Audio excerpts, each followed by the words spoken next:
Hello दोस्तों, स्वागत है आप सभी का आचार्य जी चैनल पर। मैं आज आपको डेली करंट अफेयर शो जो सभी प्रतियोगी परीक्षाओं के लिए अत्यंत महत्वपूर्ण होता है। तो आज है 17 मई 2021। तो आज की जो ताज़ा तरीन खबरें हैं, जो करंट अफेयर आपके एग्जाम्स में पूछा जा सकता है, उसके बारे में इस वीडियो में हम बात करने वाले हैं। तो दोस्तों, यदि आप किसी भी एग्जाम की तैयारी कर रहे हो, चाहे आपका आरआरबी ग्रुप डी हो, एनटीपीसी हो, यूपी ट्रिपल एससी हो, एसएससी जीडी हो, यूपीएसआई हो, किसी भी एग्जाम की तैयारी कर रहे हैं, करंट अफेयर सभी एग्जाम्स में ज़्यादातर पूछा ही जाता है। तो ये क्लास आपके लिए करंट अफेयर के साथ ही साथ स्टैटिक जीके को भी हम इसमें कवर करते हैं। तो ये क्लास आपके लिए अत्यंत महत्वपूर्ण साबित होने वाली है। तो आइए चलिए शुरू करेंगे सबसे पहले क्वेश्चन के साथ।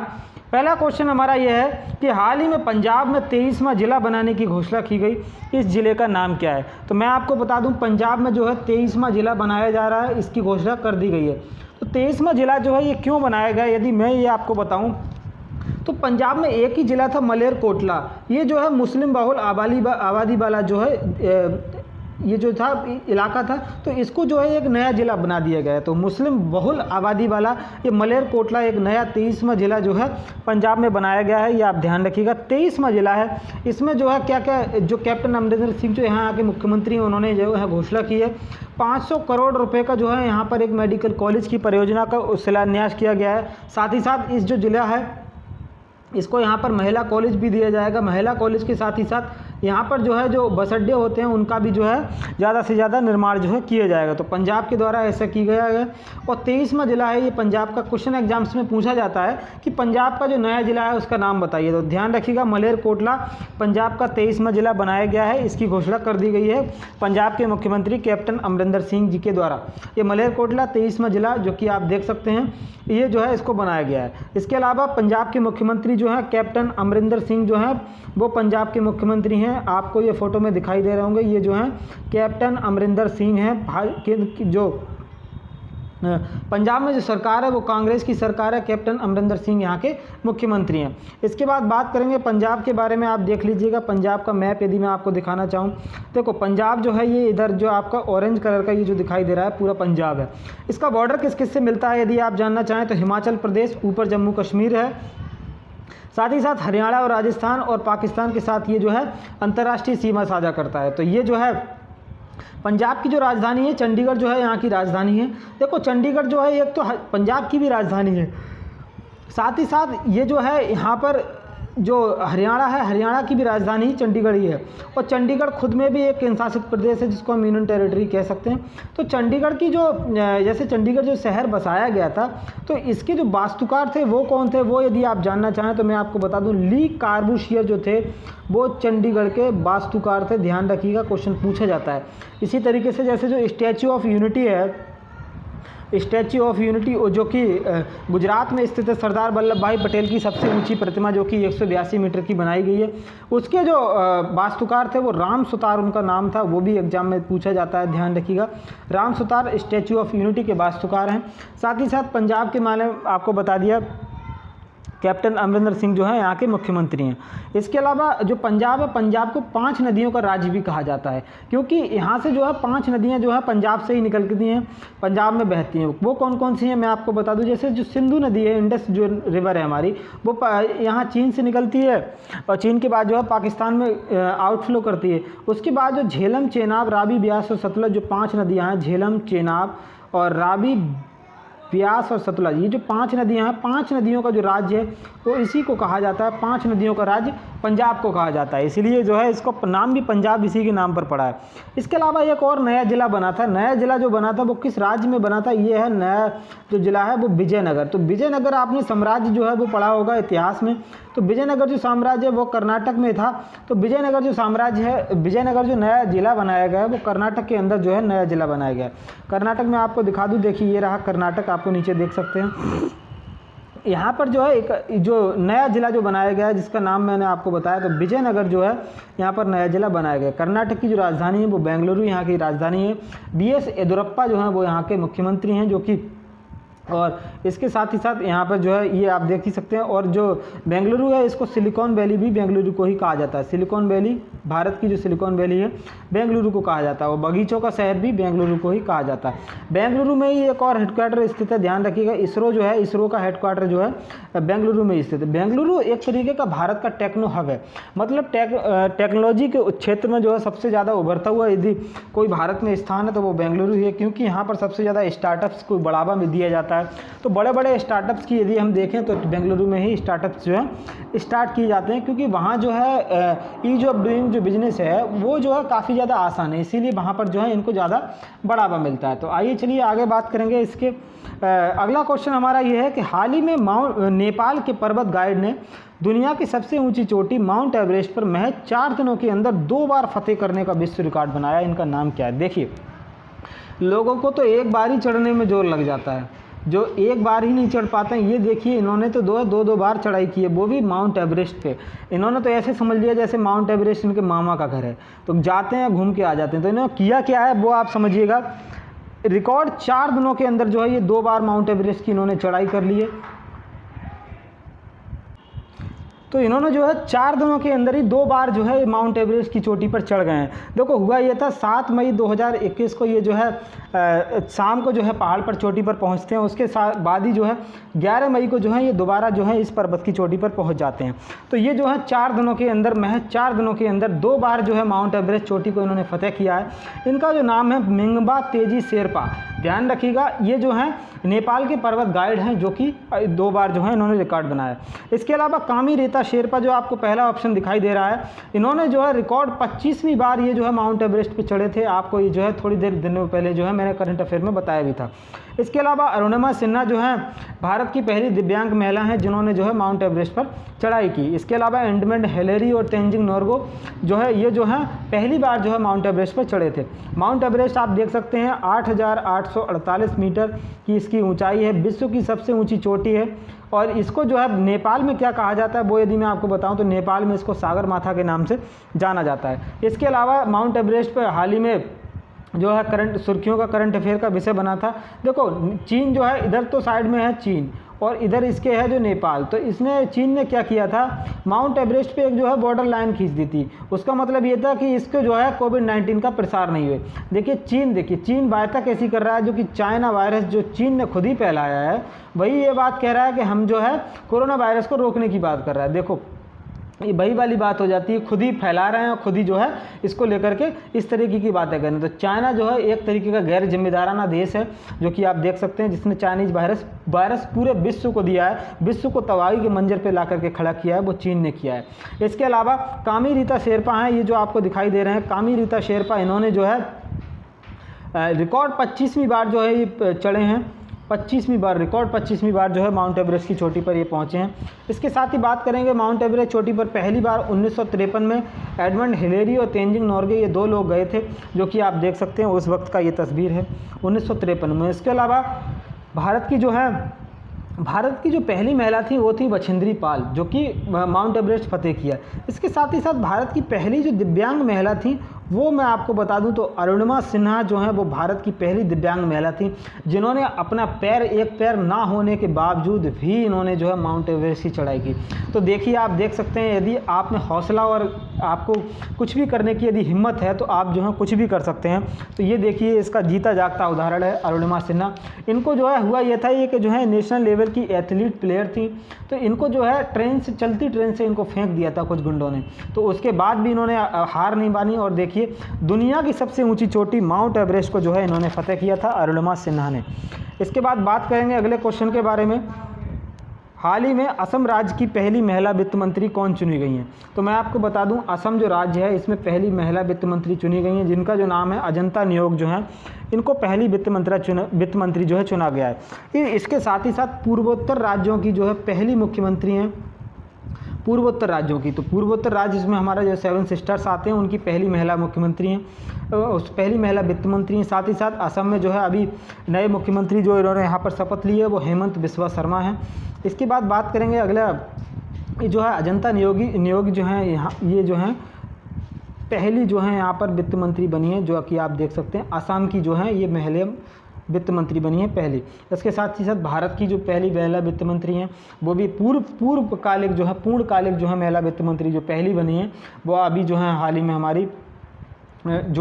में महिला वित्त मंत्री हैं वही है। इसके अलावा बात करेंगे जो यहाँ के असम के जो मुख्यमंत्री बने हैं वो हेमंत बिस्वा शर्मा जो हैं वो कि आप देख सकते हैं इनको जो है बनाया गया है। तो इनसे पहले जो मुख्यमंत्री थे यहाँ के वो ये हैं जो सर्बानंद सोनोवाल जो थे यहाँ के असम के पहले इनसे पहले मुख्यमंत्री थे। अभी जो असम के मुख्यमंत्री हैं वो हेमंत बिस्वा शर्मा हैं और इनको जो शपथ दिलाई है वो जगदीश मुखी के द्वारा जो है इनको शपथ दिलाई गई है। इसके बाद बात करेंगे आगे का, देखिएगा असम राज्य पहले आप देख लीजिएगा। असम राज्य में दिखा दूँ आपको, नॉर्थ ईस्ट का जो है भारत का राज्य है। ये आप देख सकते हैं असम की जो सीमा है इधर किस किस राज्यों से लगती है। ऊपर देखो अरुणाचल प्रदेश है, इधर मेघालय, त्रिपुरा, मिजोरम, मणिपुर, नागालैंड, इनसे जो है इसकी सीमा साझा करता है। असम की जो राजधानी है वो दिसपुर जो है वो यहाँ की राजधानी है और हेमंत बिस्वा शर्मा यहाँ के मुख्यमंत्री हैं। यहाँ पर कुछ नेशनल पार्क हैं जो काफ़ी प्रसिद्ध हैं, जो कि मैं आपको बता देता हूँ। देखो काजीरंगा एक नेशनल पार्क है जो वन हॉर्न राइनो जो कि एक सींग वाला गैंडा होता है उसके लिए काफ़ी प्रसिद्ध है। काजीरंगा के साथ ही साथ मानस है, नामेरी, ओरंग और डिब्रू साइखोवा 5 नेशनल पार्क हैं जो कि काफ़ी एग्जाम्स में पूछे जाते हैं। ये जो आपको दिखाई दे रहा है ये कामाख्या माता मंदिर है जो कि असम में ही स्थित है। तो कामाख्या माता मंदिर में ही अम्बुबाची मेला लगता है, इसको भी आप ध्यान रखिएगा क्योंकि क्वेश्चन पूछा जाता है एग्जाम में। कामाख्या माता देवी मंदिर कहाँ स्थित है, तो ये असम राज्य में स्थित है। यहीं पर जो है अम्बुबाची मेला का भी आयोजन होता है। इसके अलावा ये जो आपको दिखाई दे रहा है एक सींग वाला गैंडा, ये जो है एक सींग वाला जो गैंडा है ये काजीरंगा जो नेशनल पार्क है यहीं पर जो है असम में पाया जाता है। आप ध्यान रखिएगा एक सींग वाला गैंडा काजीरंगा असम नेशनल पार्क में ही पाया जाता है। बात करेंगे अगले क्वेश्चन के बारे में। 15 मई 2021 को चीन मंगल की सतह पर रोवर उतारने वाला दूसरा देश बना। चीन के अंतरिक्ष यान का नाम क्या है? तो मैं आपको बता दूं चीन जो है मंगल की जो सतह पर है रोवर उतारने वाला दूसरा देश बन गया है। इसका जो नाम था इसका तियानवेन जो था इनके अंतरिक्ष मिशन यान का जो नाम था, इन्होंने एक रोवर भेजा था जूरोंग जो रोवर था इसका इनका नाम था। तो जूरोंग रोवर को इन्होंने भेजा है और इस जो है ये मंगल की सतह पर जो है उतरे हैं। इसके अलावा मैं आपको बता दूं पहला देश कौन सा था, यदि ये दूसरा है तो पहला देश जो है अमेरिका बना था, हाल ही में बना है, बहुत ज़्यादा वक्त नहीं हुआ है। इनका भी परसिवरेंस रोवर था जो कि मंगल की सतह पर उतरा था। देखो ये जो है चीन का जो है रोवर है इसका तियानवेन जो बनकर इनका रॉकेट था, तो इनका जो रोवर है इसका नाम है जूरोंग। जूरोंग नाम ध्यान रखिएगा। ये जो है इनका चीन का रोवर है, दूसरा देश ऐसा करने वाला बना है। पहला देश जो बना था वो यूएसए था। यूएसए का ये तस्वीर आपको देख रहे होंगे। इनका जो रोवर था वो परसिवरेंस जो है वो इनका रोवर का नाम था। इनके साथ ही साथ ये अमेरिकी अंतरिक्ष एजेंसी जो इनकी नासा है इसके द्वारा ये मिशन किया गया। इनके साथ ही साथ एक हेलीकॉप्टर भी गया था जिसका नाम था इंजीन्यूटी हेलीकॉप्टर। तो इंजीन्यूटी हेलीकॉप्टर ने मंगल जो ग्रह है इस पर पहली बार उड़ान भी भरी है, ये भी आप ध्यान रखिएगा। क्वेश्चन पूछा जाता है कि किसी भी ग्रह की सतह पर जो है पहली बार उड़ान भरने वाला जो है कौन सा हेलीकॉप्टर का नाम क्या है, तो इंजीन्यूटी हेलीकॉप्टर है, आप ध्यान रखिएगा। बात करेंगे अगले क्वेश्चन के बारे में। ये जो आपको दिखाई दे रहा है होप मिशन, तो होप मिशन किस देश से संबंधित है ये मैं आपको बता दूं। जो संयुक्त अरब अमीरात है इसका पहला मंगल मिशन जो है, पहला मंगल मिशन संयुक्त अरब अमीरात का ही नहीं पूरे अरब जगत का जो है पहला मंगल का मिशन है यूएई, जो कि होप मिशन जो कि आप देख सकते हैं ये मंगल की सतह पर जो है मंगल की कक्षा में जो है सफलतापूर्वक पहुंचा है। तो पहला जो देश बना है वो यूएई बना है। साथ ही साथ इसके अलावा बात भी करेंगे मंगलयान की, जो कि भारत का मंगलयान है। ये आप देख सकते हैं भारत विश्व की पहला देश बना था जो कि पहले ही प्रयास में मंगल की सतह पर पहुंचा था। मंगलयान जो मिशन था वो 2013 में लॉन्च किया गया और ये 2014 में इसकी कक्षा में पहुंच गया था। देखो मंगलयान आपने रुपये 2000 का नोट यदि देखा हो गौर से तो 2000 के नोट पर जो है पीछे जो चित्र है वो मंगलयान का ही चित्र है, ध्यान रखिएगा। मंगलयान को जो मिशन था उसको PSLV C-25 के द्वारा इस मिशन को भेजा गया था। सतीश धवन अंतरिक्ष केंद्र जो हमारा आंध्र प्रदेश श्रीहरिकोटा में है, यहीं से जो है इसका प्रक्षेपण किया गया था। बात करेंगे अगले क्वेश्चन के बारे में। हाल ही में सुप्रीम कोर्ट के मुख्य न्यायाधीश NV रमन्ना ने पत्रकारों के लिए आधिकारिक ऐप लॉन्च किया, इसका नाम क्या है? मैं आपको बता दूं मसला ये हुआ था, सुप्रीम कोर्ट में जो है इलेक्शन कमीशन ने एक याचिका लगाई थी कि यहाँ पर जो है जो पत्रकारों के लिए जो यहाँ की जो कवरेज है उसको जो है रोक दिया जाए। तो सुप्रीम कोर्ट ने जो याचिका थी इसको खारिज कर दिया। उनका ये कहना था कि हमको जो है ट्रांसपेरेंसी जो है जो न्यायालय में है जो इसको लेकर के आना चाहिए, इसको लेकर के जो है इनके द्वारा सुप्रीम कोर्ट के जो मुख्य न्यायाधीश हैं NV रमन्ना 48वें नंबर के जो हैं, इन्होंने एक आधिकारिक ऐप लॉन्च कर दिया। इसका इंडिकेटिव नोट्स जो है इसका नाम है। तो जो सुप्रीम कोर्ट के 48वें चीफ जस्टिस हैं जो कि आपको दिखाई दे रहे होंगे, तो NV रमन्ना जो है वो इन सुप्रीम कोर्ट के 48वें जज हैं। इनके द्वारा ये जो है लॉन्च किया गया है कि मीडिया जो है, मीडिया को भी इसका अधिकार है, मतलब देश के लोगों को भी जानने का अधिकार है कि सुप्रीम कोर्ट के अंदर आखिर चल क्या रहा है। क्योंकि भारत का सबसे बड़ा न्यायालय है तो इसमें जो है लोगों का विश्वास भी बना रहना चाहिए। तो विश्वास तभी बना रहेगा जब लोग इसकी कार्यवाही देख सकेंगे। तो इसको लेकर के NV रमन्ना ने एक जो है ऐप लॉन्च किया है जो कि मीडिया हाउसेस के लिए। देखो मीडिया जो है, मीडिया किस बिहाफ पे जो है बोलता है। मीडिया को स्वतंत्रता मिलती है भारतीय संविधान के अनुच्छेद 19 नंबर 1 से। इसमें लिखा गया है कि आपको जो है बोलने की स्वतंत्रता है। इसमें मीडिया ही नहीं, हम लोगों को भी बोलने की स्वतंत्रता है। भारत का कोई भी नागरिक, उसको जो है बोलने की स्वतंत्रता भारतीय संविधान के अनुच्छेद 19 नंबर 1 से ही मिलती है, जिसके तहत ही जो है भारतीय मीडिया भी बोलता है।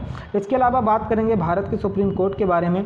भारत का सुप्रीम कोर्ट जो है इसका अनुच्छेद 124 के तहत जो है इसका उल्लेख है। सुप्रीम कोर्ट में जजों की संख्या मैं आपको बता दूं तो 34 है, जिसमें 33 + 1 कहते हैं। 1 जो है हमारे चीफ जस्टिस जो कि सुप्रीम कोर्ट के चीफ जस्टिस ऑफ इंडिया, सर्वोच्च न्यायालय के मुख्य न्यायाधीश जो होते हैं उनको चीफ जस्टिस ऑफ इंडिया कहा जाता है। इसके अलावा मैं आपको कुछ चीज़ें और बता दूं। देखो सुप्रीम कोर्ट में भारतीय जो पहली महिला जज बनी सुप्रीम कोर्ट की, उनका नाम यदि आप जानना चाहें तो फातिमा बीबी जो थी वो सुप्रीम कोर्ट की पहली महिला जज हैं, जो है सुप्रीम कोर्ट की पहली महिला जज बनी थी। इसके साथ ही साथ हाई कोर्ट की पहली महिला जो चीफ जस्टिस यदि मैं आपको बताना चाहूँ तो लीला सेठ जो हैं वो हाई कोर्ट की पहली महिला चीफ जस्टिस थी। इसके साथ ही साथ भारत की पहली महिला जज कौन थी वो यदि आप जानना चाहें तो वो मैं आपको बता देता हूँ। अन्ना चांडी जो थी, जो कि केरल की हैं, वो जो हैं भारत की पहली महिला जो हैं जज बनी थी। इसके बाद बात करेंगे, ये जो हैं आपको दिखाई दे रहे हैं, ये शरद अरविंद बोबड़े हैं, भारत के 47वें नंबर के chief justice of India. Sharad Arvind Bobde आप देख सकते हैं ये अपने पद से सेवानिवृत्त हो चुके हैं। अभी हाल ही में जो 48वें नंबर के चीफ जस्टिस ऑफ इंडिया बनाए गए हैं NV रमन्ना, जिनके द्वारा जो है ये ऐप भी लॉन्च किया गया है। इसके अलावा ये जो याचिका लगाई गई थी वो इलेक्शन कमीशन ऑफ इंडिया के द्वारा लगाई गई थी, EC जो किसको हम कहते हैं। अनुच्छेद इसका जो है 324 के तहत जो है इसकी स्थापना की गई और इसकी स्थापना भारत में 25 जनवरी 1950 को की जाती है। तो 25 जनवरी को ही भारत में राष्ट्रीय मतदाता दिवस भी मनाया जाता है। इसके साथ ही साथ भारत के मुख्य निर्वाचन आयुक्त के बारे में मैं आपको बता दूं तो सुशील चंद्रा जो हैं वो भारत के मुख्य निर्वाचन आयुक्त हैं, जो कि अभी हाल ही में बनाए गए हैं। इनसे पहले सुनील अरोड़ा थे, जो कि अब अपने पद से रिटायर हो चुके हैं। नेक्स्ट क्वेश्चन बात करेंगे। हाल ही में केंद्रीय स्वास्थ्य मंत्रालय ने कहा कि स्पुतनिक V वैक्सीन मई के तीसरे सप्ताह से उपलब्ध होगी। इस वैक्सीन को कहाँ बनाया जा रहा है? देखो स्पुतनिक V वैक्सीन जो है ये तीसरी वैक्सीन है जो कि भारत में लगेगी। तो इसको जो है बनाया कहाँ जा रहा है वो मैं आपको बता दूं। इसको जो है रूस में जो है इसको विकसित किया गया है, तो रूस के द्वारा इसको बनाया जा रहा है। स्पुतनिक जो वैक्सीन है वो विश्व की पहली वैक्सीन है जो कि किसी भी देश के द्वारा बनाई गई, जिसका नाम है स्पुतनिक। आप ध्यान रखिएगा, रूस की वैक्सीन है। तो मई के तीसरे सप्ताह से जो है उपलब्ध हो जाएगी। इस वैक्सीन को रूस में बनाया जा रहा है। भारत में जो है इसको रूस ने जो है काफ़ी इसकी खेप जो है भारत को भेजी है। तो इसका जो है वैक्सीनेशन का काम जो है भारत में स्टार्ट होने वाला है। इसके बाद बात करेंगे स्पुतनिक V वैक्सीन आपको दिखाई दे रहा है। ये जो है डबल डोज वैक्सीन है। ये इसकी जो है 2 डोज हमको लगवानी पड़ती हैं, तो ये आपको पता ही है। तो इसके अलावा रूस ने जो है क्या किया है, सिंगल डोज वैक्सीन बनाई है। तो सिंगल डोज वैक्सीन का मतलब ये होगा सिर्फ एक ही वैक्सीन लगाई जाएगी, उसका नाम है स्पुतनिक लाइट। तो स्पुतनिक लाइट जो वैक्सीन होगी वो सिंगल डोज वैक्सीन होने वाली है, जो कि लगने वाली है। इसके बाद बात करेंगे भारत में जो 2 वैक्सीन लगाई जा रही हैं, एक तो कोवैक्सीन है और दूसरी कोविशील्ड है। तो कोवैक्सीन जो है ये पूरी तरीके से भारत की स्वदेशी वैक्सीन है, जिसको भारत बायोटेक हैदराबाद के द्वारा बनाया जा रहा है। इसके अलावा कोविशील्ड जो है वो सीरम इंस्टीट्यूट पुणे के द्वारा बनाया जा रहा है। ये ऑक्सफोर्ड एस्ट्राजेनेका के साथ भारत मिलकर के बना रहा है। तो भारत की स्वदेशी वैक्सीन कौन सी है? कोवैक्सीन। भारत में वैक्सीनेशन का काम ज़ोरों शोरों पर चल रहा है, क्योंकि कोविड-19 के चलते हालात जो हैं काफ़ी ख़राब हैं। तो आगे बात करेंगे। ये 2DG है, जो डीऑक्सी जो ग्लूकोज जो ड्रग जो है वो DRDO के द्वारा निर्मित है। इसमें होगा ये कि जो कोविड-19 जो चाइनीज़ वायरस है, इसको जो है रोकने में इससे मदद मिलेगी चाइनीज़ वायरस को। तो इसकी जो ग्रोथ है इसको रोका जा सकेगा। तो ये जो है ऐसा काम करने वाला DRDO ने ऐसा काम किया है। इसकी स्थापना 1958 में इसकी स्थापना हुई थी DRDO की, और इसका हेडक्वार्टर नई दिल्ली में स्थित है। बात करेंगे ये जो है श्वास आपको जो दिखाई दे रहा होगा ये क्या है? ये मैं आपको बता दूं, श्वास जो है ये इसरो के द्वारा ऑक्सीजन कंसंट्रेटर बनाया गया है। ऑक्सीजन कंसंट्रेटर क्या होता है, मान लीजिए ऑक्सीजन कंसंट्रेटर है, तो इसमें जैसे हम एयर को प्रवेश कराएंगे, तो एयर को जब प्रवेश कराएंगे तो यहाँ से हम प्योर ऑक्सीजन ले लेंगे। एयर में हमारा नाइट्रोजन भी होता है 78%, 21% ऑक्सीजन होता है। तो इधर से जब हम नाइट्रोजन डालेंगे और ऑक्सीजन दोनों डालेंगे तो नाइट्रोजन जो 78% होता है उसको ये जो है अवशोषित कर लेगा, तो ऑक्सीजन हमको 95% प्योर मिल जाती है, जो कि कोविड-19 के रोगियों के लिए सबसे ज़्यादा ज़रूरी क्या चीज़ है, अभी हाल ही में जो है यही चीज़ है जो कि ऑक्सीजन मिलनी चाहिए। तो इसको लेकर के जो है इसरो के द्वारा इसको बनाया गया है। बात करेंगे, नेक्स्ट क्वेश्चन है हमारा, हाल ही में चार्ली हेब्दो कार्टून मैगजीन किस देश से संबंधित है। मैं आपको बता दूं, जो चार्ली हेब्दो मैगजीन जो कार्टून है ये फ्रांस की एक कार्टून बनाने वाली जो है संस्था है। ये करती क्या है, ये विवादित कार्टून को बनाती है। इसका काम ये है कि लोगों, ये धर्म से रिलेटेड जो है कार्टून को बनाती है, मतलब किसी भी कार्टून को यदि बनाएगी तो उसको धर्म से रिलेट कर देगी, तो धर्म से रिलेट कर देगी तो इससे जो है सभी देशों में जो है इससे दंगे स्टार्ट हो जाते हैं, मतलब इसका विरोध स्टार्ट हो जाता है। तो इसका फंडा यही है कि मतलब ये अपने फेमस होने के लिए ये जो है विवादित कार्टून को बनाती है। चार्ली हेब्दो कार्टून जो कि फ्रांस की संस्था है, ये जो है इसको बनाती है। हेडक्वार्टर जो है इसका पेरिस फ्रांस में स्थित है। तो इसके द्वारा यदि मैं आपको बता दूं, कुछ समय पहले काफ़ी कार्टून चर्चा में रहा था जो कि इन्होंने मोहम्मद प्रॉफिट साहब का बनाया था। ये जो है इसका विरोध जो है विश्व भर में हुआ, तो फ्रांस के द्वारा जो है इसको बनाया गया था। इमैनुअल मैक्रोन जो यहाँ के राष्ट्रपति हैं, तो इन्होंने भी जो है इसको पूरी तरीके से पैक भी किया था। तो इसका जो है पूरे विश्व में इसका विरोध हुआ, अरब जगत ने भी इसका विरोध किया। तो ये जो है मोहम्मद प्रॉफिट साहब का इन्होंने कार्टून बनाया था। तो ऐसा ही कार्टून इन्होंने भारत के ऊपर भी अभी बनाया है। तो इसमें इन्होंने ये कहा है कि भारत के जो 33 मिलियन देवता हैं वो भी मिलकर के भारत को जो है ऑक्सीजन नहीं दिलवा पा रहे हैं। तो ये देखिए किस तरीके की विडंबना है। ये जो है इन्होंने जो चार्ली हेब्दो का है, इन्होंने ये कार्टून जो है बनाया है। ये काम ही इनका यही है कि ये जो है विवादित कार्टून बनाते हैं। तो ये जो है इनके द्वारा ऐसा बनाया गया है। इसके अलावा ऑक्सीजन की जो कमी है उसको लेकर के इन्होंने कहा है कि ऑक्सीजन की कमी भारत में सच में है, लेकिन इसको जो है भारत में जल्दी ही इसका इंफ्रास्ट्रक्चर तैयार होगा और भारत जो है ऑक्सीजन के मामले में आत्मनिर्भर बन जाएगा, ऐसी हमें उम्मीद है। इसके अलावा बात करेंगे अगला क्वेश्चन, किस देश की जनसंख्या विशेषज्ञों के द्वारा कहा गया कि भारत जल्द ही दुनिया की सर्वाधिक आबादी वाला देश बन जाएगा। देखो हम जो हैं सर्वाधिक आबादी वाले देश बनने वाले हैं। पहले उम्मीद ये थी कि 2027 तक हम जो हैं ये लक्ष्य हासिल कर लेंगे, लेकिन आपको पता है भारत में क्या हो चुका है, लॉकडाउन। तो हम जो है और भी ज़्यादा तेज़ी से बढ़ेंगे, तो हम जो है 2025 तक ही इस लक्ष्य को जो है प्राप्त कर लेंगे और विश्व में चीन से भी बड़ी आबादी हम बनने वाले हैं। बधाई हो आप सभी के लिए। कौन सा है, तो भारत जो है दुनिया का सबसे बड़ा आबादी वाला देश बन जाएगा, ऐसा कहना है। चीन के विशेषज्ञों का ही ऐसा कहना है कि भारत जो है 2025 तक ही, पहले उम्मीद ये थी कि भारत जो है 2027 तक विश्व का सबसे बड़ा आबादी वाला देश बनेगा, लेकिन अब जो है भारत 2025 तक ही ये लक्ष्य हासिल कर लेगा। तो हम जो है समय से पहले ही लक्ष्य हासिल करने वाले हैं। ये देखिए ऐसे ऐसे लक्ष्य जो है भारत हासिल कर रहा है, जो हासिल करने चाहिए वो तो कर नहीं रहा है, और ऐसे ऐसे लक्ष्य जो है भारत के द्वारा हासिल किए जा रहे हैं। तो देखिए हम जो है दुनिया की सबसे बड़ी आबादी बनने वाले हैं। इसके अलावा भारत की आबादी आप जानते होंगे, जब 2011 की जनगणना हुई थी तब हम 121 करोड़ थे, लेकिन अब हम जो है 131 करोड़ से भी ऊपर जो है जा चुके हैं। तो जनगणना जो है हर 10 सालों के बाद जो है जनगणना कराई जाती है। तो जनगणना 2021 में होनी थी, 2021 क्योंकि 10 वर्ष हो गए, तो अभी जो है कोविड-19 के चलते जो है जनगणना पर जो है काम इस पर जो है नहीं चल पा रहा है, क्योंकि जनगणना जो है अभी कोविड-19 की वजह से नहीं हो सकती है।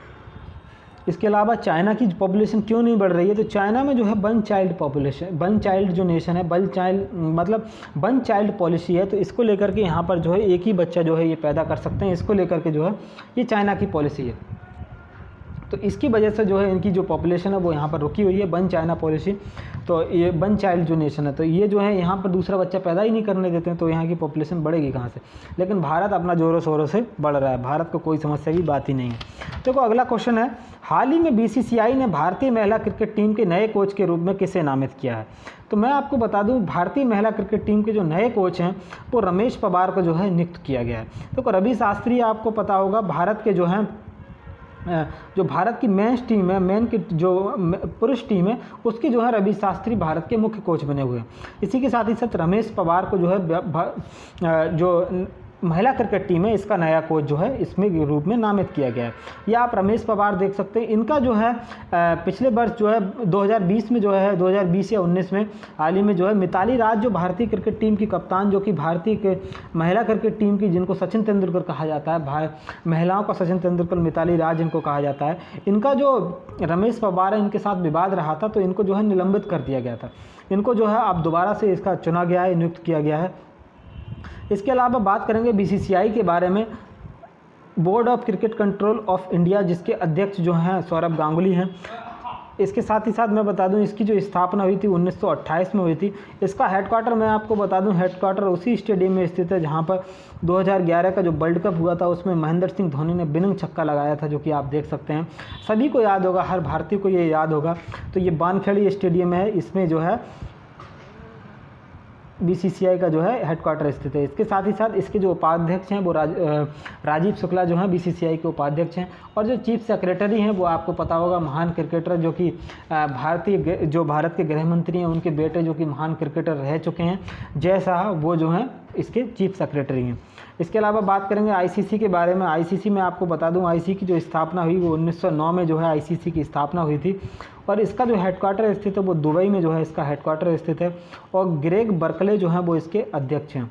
और इसके साथ ही साथ इसके जो सीईओ हैं वो मनु सोहनी जो हैं वो इसके सीईओ हैं, वो ध्यान रखिएगा। दुबई में ही जो है 13वां आईपीएल कराया गया था। आईपीएल का क्योंकि कोविड-19 के चलते इसका भारत में आयोजन नहीं हो सका था, लेकिन जो 14वां आईपीएल है वो भी भारत में जो है क्या टाल दिया गया। तो इसका आगे आने वाला सीजन कब कराया जाएगा, आने वाले समय में देखना होगा। तो आईसीसी मैंने आपको बताया, ध्यान रखिएगा, इसमें कुछ चीज़ें जो है इंपॉर्टेंट हैं। आईसीसी की स्थापना कब हुई थी? 1909 में हुई थी। दुबई में इसका हेडक्वार्टर स्थित है। ग्रेग बर्कले इसके अध्यक्ष हैं और सीईओ इसके मनु सोहनी हैं। 13वां आईपीएल भी दुबई में ही कराया गया था, क्योंकि दुबई में आईपीएल का हेडक्वार्टर स्थित है, ध्यान रखिएगा। बात करेंगे अगले क्वेश्चन के बारे में। बीते दिनों चर्चा में रहा हार्ट बीट बिल किस देश से संबंधित है? देखो, हार्ट बीट बिल क्या है पहले ये समझ लीजिएगा। मान लीजिए जैसे भी प्रेगनेंसी जो भी किसी भी महिला को होती है, तो होता क्या है, प्रेगनेंसी के 6 माह के भीतर, 6 माह के बाद जो है आप गर्भपात नहीं करा सकते हैं। तो ऐसा जो बिल है वो अमेरिका का जो टेक्सास प्रांत है उसके द्वारा जो है ये पास कराया गया है, अमेरिका से ही संबंधित है। तो अमेरिका में होता क्या है, दोहरी नागरिकता होती है, मतलब राज्य की अलग और जो केंद्र है उसकी अलग। तो दोहरा कानून होता है, हर राज्य का अलग कानून होता है यहाँ पर अमेरिका में जो है। तो इसको लेकर के जो टेक्सास ने ये कानून बनाया कि 6 माह के अंदर जो 6 माह के बाद जो है आप गर्भपात नहीं करा सकते। इसका हार्ट बीट बिल क्यों नाम रखा गया है? क्योंकि हार्ट बीट जो होती है 6 माह नहीं, सॉरी 6 माह नहीं है, 6 सप्ताह जो है, 6 सप्ताह होगा। तो 6 सप्ताह के बाद जो है आप इसका गर्भपात नहीं करा सकते, ऐसा कहना है। तो इसका जो है विरोध किया जा रहा है, क्योंकि 6 सप्ताह में जो है किसी भी महिला को जो है वो प्रेग्नेंट है या नहीं उसका पता भी नहीं चल पाता है। तो हार्ट बीट बिल जो है अमेरिका से संबंधित है, ध्यान रखिएगा। क्योंकि इसमें जो है 6 सप्ताह के अंदर जो है जो बेबी होता है, जो न्यू बॉर्न बेबी होता है, जो गर्भ में पल रहा होता है, उसके अंदर जो है धड़कनों का जो है विकास होने लगता है, मतलब धड़कन आने लगती है, इसीलिए इसका नाम जो है हार्ट बीट बिल रखा गया है। तो ये जो है 6 सप्ताह के बाद आप जो है गर्भपात यदि कराते हैं तो वो जो है अवैध घोषित किया जाएगा। इसके बाद बात करेंगे जो बेबी है, इसमें जो है 6 सप्ताह के अंदर जो है इसमें जो धड़कन है वो आ जाती है। इसके अलावा मैं आपको बता दूं अमेरिका के बारे में आप जान लीजिएगा। देखो, अमेरिका जो है, जो नॉर्थ अमेरिका का जो देश है जो आप देख रहे हैं, जैसे जो येलो कलर का है, तो ये जो है जो कनाडा से जो बॉर्डर साझा करता है, इसकी जो 49 डिग्री नॉर्थ जो अक्षांश है, इसके द्वारा जो है कनाडा और अमेरिका जो है अलग अलग हो जाते हैं। और जो नॉर्थ अमेरिका है इसमें 3 जो है मेन देश हैं, यूएसए, मैक्सिको और कनाडा। इसके साथ ही साथ यूएसए जो है एक इसका बड़ा जो प्रांत है, अलास्का प्रांत जो है वो यहाँ पर स्थित है। साथ ही साथ वाशिंगटन डीसी जो है यहाँ की राजधानी है। और इसके अलावा यहाँ के जो राष्ट्रपति, जो 46वें नंबर के जो राष्ट्रपति बनाए गए अभी जिन्होंने शपथ ली, जो बाइडन हैं। और इसके साथ ही साथ 49वें नंबर की जो उपराष्ट्रपति बनी है कमला हैरिस, जो कि आप देख सकते हैं। दोनों के दोनों डेमोक्रेटिक पार्टी से हैं। इनसे पहले जो यहाँ पर जो राष्ट्रपति थे डोनाल्ड ट्रंप, वो जो है रिपब्लिकन पार्टी के थे। इसके बाद बात करेंगे ग्रेट लेक्स ऑफ अमेरिका। ये जो है क्वेश्चन एग्जाम्स में काफ़ी बार पूछा गया है। ये जो आपको फ़ोटो दिखाई दे रहा है, ये जो है सैटेलाइट के द्वारा लिया गया फ़ोटो है। 5 लेक हैं जो कि सैटेलाइट से कुछ इस तरीके से, कितनी खूबसूरत लेक दिखाई देती हैं। तो मैं आपको बताने वाला हूँ 5 झीलें। ये जो है सुपीरियर झील है, मिशिगन झील, ह्यूरोन, एरे, ओंटारियो और एक और, ये जो है 5 झीलें हैं। देखो, सुपीरियर झील जो है वो विश्व की सबसे बड़ी मीठे पानी की झील है, ध्यान रखिएगा, मीठे पानी की विश्व की सबसे बड़ी झील सुपीरियर झील है। इसके अलावा मैं आपको बता दूं विश्व की सबसे बड़ी झील कौन सी है, वो कैस्पियन सी है। तो 5 झीलें हैं, इनको ध्यान रखिएगा, सुपीरियर, मिशिगन, ह्यूरोन, एरे और ओंटारियो। तो 5 ग्रेट लेक ऑफ अमेरिका मैंने आपको बताई, ध्यान रखिएगा। इसके बाद आज का हम टॉपिक ऑफ द डे के बारे में बात करेंगे। ये हमारा आज का टॉपिक ये है कि भारतीय नागरिकों के मौलिक अधिकारों के बारे में हम जानेंगे, जो कि मैंने पिछली क्लास में आपको थोड़ा बहुत बताया था, ज़्यादा नहीं बताया था। तो आज मैं आपको बताने वाला हूँ मौलिक अधिकार होते क्या हैं। देखो, मौलिक अधिकार वो अधिकार होते हैं जो भारतीयों को संविधान के द्वारा प्राप्त हुए हैं। इनको जो है हमसे कोई भी नहीं छीन सकता है, इनको जो है इनकी पावर जो है हमें संविधान से मिलती है। तो ये जो है एक होते हैं मौलिक अधिकार, दूसरे होते हैं विधिक अधिकार। तो हमको जो मौलिक अधिकार हैं वो हमारे कोई भी नहीं छीन सकता है, सरकार भी हमको इनसे नहीं छीन सकती है। तो विधिक अधिकार वो होते हैं जिनको जो है कानून के द्वारा जो है संविधान में जो है कानून के द्वारा इनको जो है शामिल किया जाता है। तो इसके मैं बता दूं, जब भारतीय संविधान लागू हुआ था तब 7 तरीके के मौलिक अधिकार हुआ करते थे, लेकिन अभी हाल ही में जो है 6 मौलिक अधिकार हैं। 6 मौलिक अधिकार कौन से हैं? एक जो संपत्ति का अधिकार था, इसको जो है समाप्त कर दिया गया। संपत्ति का अधिकार समाप्त क्यों किया गया? इसका कारण ये था, मान लीजिए आपका कोई भी कहीं पर भी जगह है, ऐसे समझिएगा, जैसे आपका मान लीजिए यहाँ पर भारत सरकार को रोड बनाना है, इस तरीके से रोड बनाना है, तो रोड को मान लीजिए इस तरीके से वो घुमा के निकालेगी, तो यहाँ पर आपका खेत आ जाता है। तो इधर भी सरकार ने इधर भी रोड बना दिया, इधर भी रोड बना दिया। तो इसके बाद जो है सरकार को ये रोड बनाना है, यहाँ पर भी रोड बनाना है, आप जो है ज़मीन का जो है अधिग्रहण नहीं करा रहे हैं। तो इसको लेकर के सरकार क्या करेगी भाई, रोड को घुमाए या क्या करे? तो इसको लेकर के जो है यदि आप सुप्रीम कोर्ट में तब जाते थे तो नागरिकों का मौलिक अधिकार था, तो सुप्रीम कोर्ट का कहना था कि ये तो नागरिकों का मौलिक अधिकार है, हम इसको नहीं समाप्त कर सकते। तो इसके बाद जो संपत्ति का अधिकार था इसको समाप्त किया गया। जब पहले ये अनुच्छेद था 31A में था, तो इसको हटा करके यहाँ से अनुच्छेद 300A में डाल दिया गया। तो जो नागरिकों का मौलिक अधिकार से इसको विधिक अधिकार बना दिया गया। तो अभी जो है 6 तरीके के मौलिक अधिकार हैं, जिसमें एक पहला जो आता है समता का अधिकार, मतलब सभी लोगों के साथ जो है समानता का व्यवहार होना चाहिए, किसी के साथ भी भेदभाव ना हो, उसको लेकर के समानता का अधिकार बनाया गया है। अनुच्छेद 14 से लेकर के 18 तक इसमें आता है। अनुच्छेद 14 ये कहता है कि राइट टू इक्वलिटी, मतलब सभी को लेकर के जो है इक्वली ट्रीट किया जाएगा, किसी को भी जो है कम और ज़्यादा नहीं ट्रीट किया जा सकता। कानून के समक्ष जो है कानून के समक्ष जो है समता होनी चाहिए, अनुच्छेद 14 कहता है। उसके अलावा अनुच्छेद 15 के बारे में बता दूं आपको। 15 हमारा ये कहता है कि आप जो है किसी भी व्यक्ति से धर्म, जाति, लिंग, भेद, इन सब जन्म स्थान, इन सभी के आधार पर जो है भेदभाव नहीं कर सकते हैं।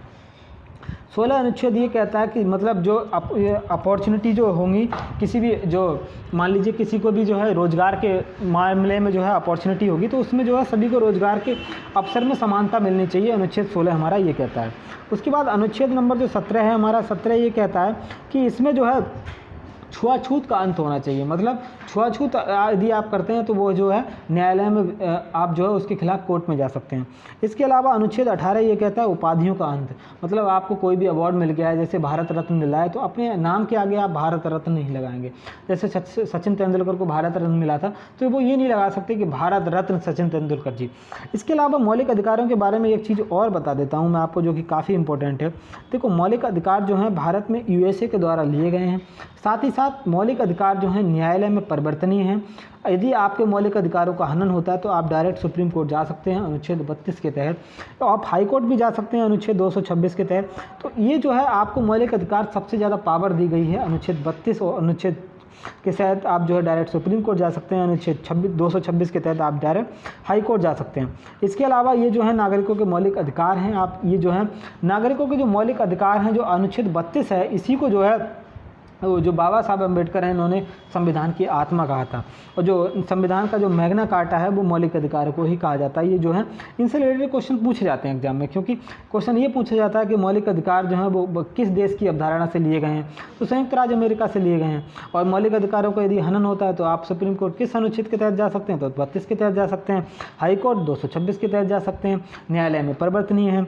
और इसके अलावा समता का अधिकार मैंने बताया। तो उसके बाद होता है स्वतंत्रता का अधिकार, आपको जो है बोलने का अधिकार है, आप पूरी तरीके से स्वतंत्रता का अधिकार है। इसमें 19 से लेकर के 22 तक जो है इसमें अनुच्छेद आते हैं। 19 में आता है right to freedom of speech and expression, तो इसमें जो है अनुच्छेद 20 कहता है, अनुच्छेद 19 कहता है। 20 हमारा ये कहता है राइट टू लाइफ। इसमें जो है जैसे एक बार अगर मान लीजिए आपने कोई भी अपराध कर दिया तो उसमें जो है आपको 2 बार सज़ा नहीं मिल सकती है, एक बार अपराध की एक ही बार सज़ा मिलेगी, ऐसा जो है अनुच्छेद 20 कहता है। अनुच्छेद 21 हमारा ये कहता है right to life and personal liberty, मतलब आपको जीवन जीने का अधिकार है, अनुच्छेद 21 में ये कहा गया है। इसमें एक अनुच्छेद 21A जोड़ दिया गया था, 42 में अनुच्छेद 21A जोड़ा गया था। ये कब जोड़ा गया था? 86 में संविधान संशोधन हुआ 2002 में, इसमें जो है क्या जोड़ा गया था? शिक्षा का अधिकार जो है वो इसमें जोड़ दिया गया था अनुच्छेद 21 में। इसके अलावा अनुच्छेद 22 जो होता है, जैसे किसी भी जगह पर मान लीजिए कोई भी समस्या खड़ी होने वाली है, कोई भी दंगा फसाद होने वाला है, तो पुलिस क्या करती है, वहाँ के जो मास्टरमाइंड लोग होते हैं उनको पहले ही उठा लेती है। तो इसको लेकर के अनुच्छेद 22 में कहा गया कि गिरफ्तारी आप कर सकते हैं। इसके अलावा शोषण के विरुद्ध अधिकार हैं, अनुच्छेद 23 और 24 इसमें आते हैं। इसमें जो है आप जो है ह्यूमन की ट्रैफिकिंग नहीं कर सकते, मानव को आप खरीद नहीं सकते, ज़बरदस्ती करके आप काम नहीं करा सकते। अनुच्छेद 24 जो है हमारे साथ यही कहता है। इसके अलावा अनुच्छेद 24 ये कहता है कि इसमें जो है तो 6 से 14 वर्ष की जो उम्र के बच्चे होते हैं, बच्चों को जो है आप कारखाने या किसी भी जोखिम भरे काम में जो है आप नहीं लगा सकते, शोषण के विरुद्ध अधिकार के अंदर आता है। इसके बाद बात करेंगे धार्मिक स्वतंत्रता का अधिकार जो है, इसमें जो 4 आर्टिकल आते हैं आपको धार्मिक स्वतंत्रता का अधिकार है, 25, 26, 27, 28 इसमें जो है आते हैं।